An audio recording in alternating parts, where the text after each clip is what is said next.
bangag, ngiwi, tama ba? Bangag, ngiwi, adik, pagnanakaw. Yan lagi ang tinitira, binabato ng mga DDS. Hindi na sila nagsasawa, hindi nagbabago, lalo na isa dyan, kung saan saan napupunta, si Aring Panot, bangag, ngiwi, adik, pagnanakaw, ngunit iba naman na nakugulong, iba naman sinasampaan ng mga kaso, bangag, ngiwi, adik, pagnanakaw.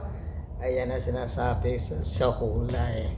Tira ng tira, banat ang banat, iba naman ang iba naman napuputukan. So ewan ko sa inyo mga DDS, ibayin nyo naman yung ulit, iba-ibayin nyo naman yung mga patsutsada. So yun po, magkaisa tayo mga Pilipino, hanapin ang totoong tamang at totoong may pusong naglilingkod sa ating bansang Pilipinas. So, mabuhay po tayong lahat, Luzon, Visayas at Mindanao, saan man panig ng mundo, basta't may Pilipino, mabuhay tayo hanggang gusto po natin mabuhay. God bless Philippines.